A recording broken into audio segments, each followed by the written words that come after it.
Episode 71 of Brentocast. Here we go.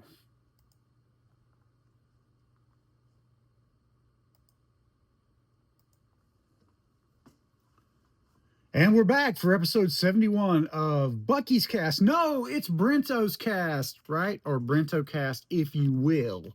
It's been about a month since our last podcast, and I just noticed that my annual dues are coming up for Spreaker.com, where I host this informative podcast about everything that is happening in the world of Johnny Brento, your boy Brent Bowers, aka myself.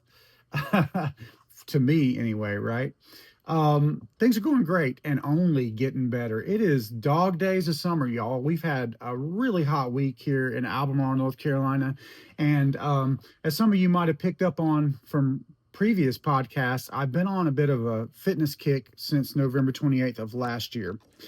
I've lost somewhere in the vicinity of 90 pounds. And now I'm training, not working out. I'm training. That's the right way to put it.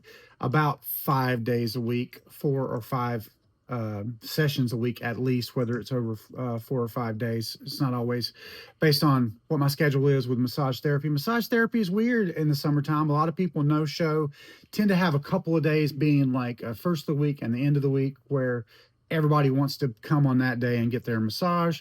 So it makes it a little bit interesting trying to accommodate everybody, but I do have some standing appointments on Fridays. So Fridays always seem to be that crazy day. And so I'm always in a rush to get my workouts. For all the reasons I've mentioned already, 2025 has really been an amazing year thus far. In addition to all the stuff that's happened musically and the projects that have happened, which have been quite a few, we've completed another Vigil Brothers, one brother in particular, album.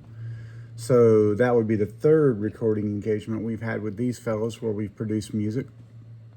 We have just submitted for release an album for Ron Vigil, who is sort of the writer and poet type character of the group.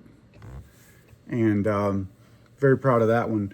Wrote the songs based on stories that he had submitted over the years and shared on his website, and did get into a little bit of the AI tools to make him a better singer. He's not really a singer per se, but through the use of some creative AI tools, we were able to kind of ultimately get his actual voice on the record.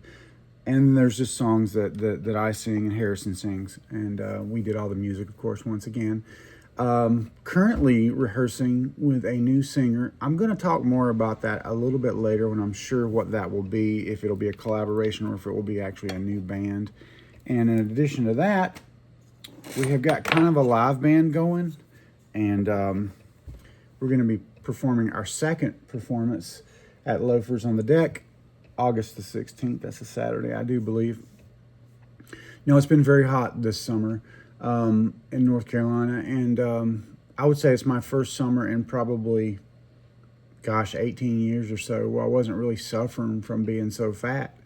The 80, 90 pounds I've lost, it's like taking off a big coat that you have to wear around in the summertime. And honestly, the last 2 summers previous to this one were probably some of the most uncomfortable of my life. And it's really, really interesting now that the heat does not bother me the way that it used to. I don't love it, but at the same time, I sweat a lot easier. And therefore, when I get out on the beach or what have you, I'm able to endure it a whole lot better. Conversely, the inverse is true in the wintertime. I get cold a lot faster than I used to, and it was kind of shocking to me. We had kind of a cool spring, and a couple of days I had to go back home and put on a long sleeve shirt. That's never happened to me. I mean, it's very, very different. And it's not like I'm skinny or anything, but like I am moving closer to that not being fat profile. The shelf that was my stomach is now gone. I still have a big stomach. Obviously, I'm working to eliminate that, but that's the idea, of course, between all the changes with the fasting and all of the working out. So things are moving in the right direction.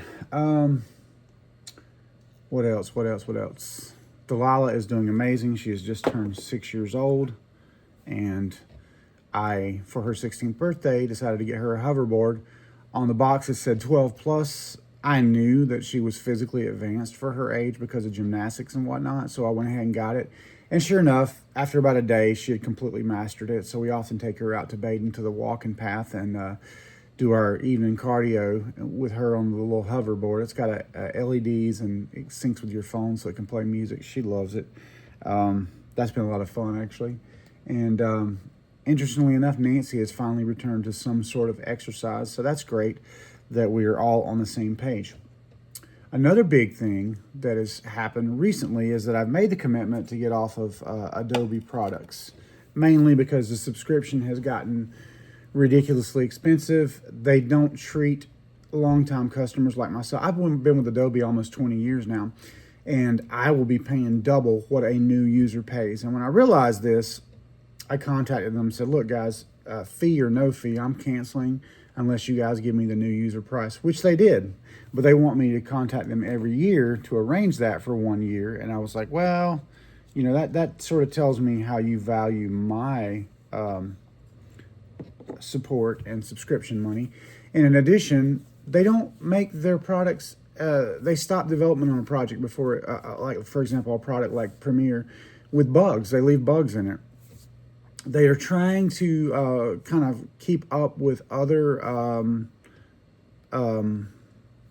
softwares with regards to AI, but I don't think they have the best tools. They do have AI audio enhancement, which is just, you know, designed to take out background noise, which is something that's really germane to what I do, which is my just vlogs, which again, my vlogs are for me and, you know, my future family to look at or whatever, perhaps, you know, as a legacy or whatever.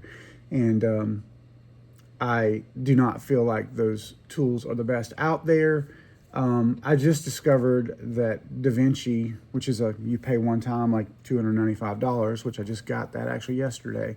And you are basically getting all the tools more or less without the graphics part of it, but like the audio editing, the visual effects of After Effects, you know, Audition, and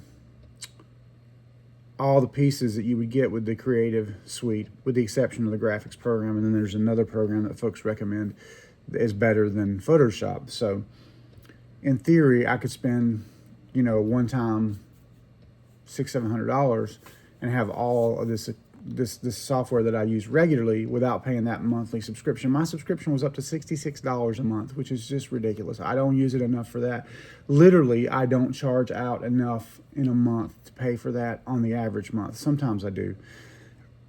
But my one client, you know, he's getting up there in years, and I don't know how much longer he'll be my client, to be frank, because he may not be around to do these little projects, and then it's really hard to justify that money going out every month when I barely use it. I literally could do everything on my phone, which is my primary camera now.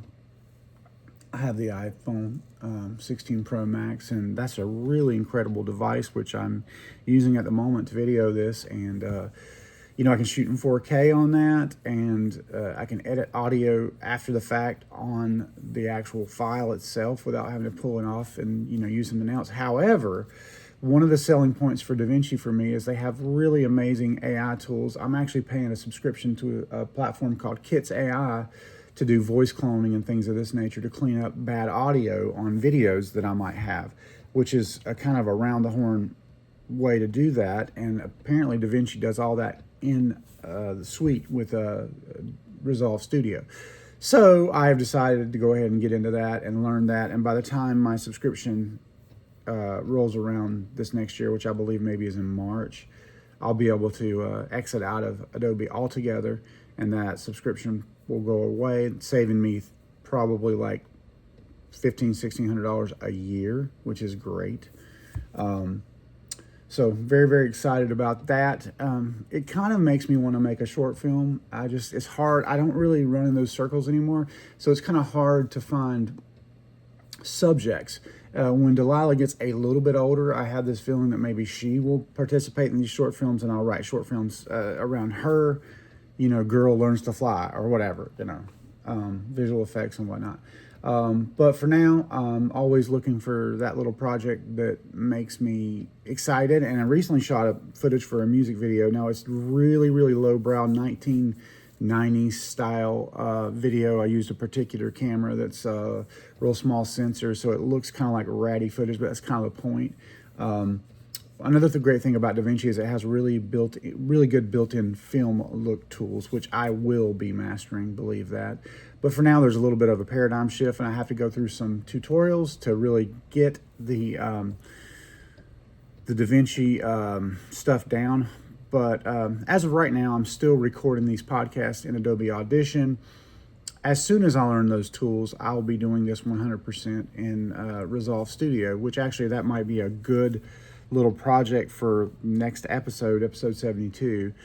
But anyway, in short, this is getting to be a long episode, so we're going to go ahead and cap it off. But know that the video for this will be edited using DaVinci Resolve Studio. And going forward, I hope to use that on everything and eventually just get out of the Adobe ecosystem. And I'll just say this, Adobe, I loved you for a long, long time, but you did this to yourself.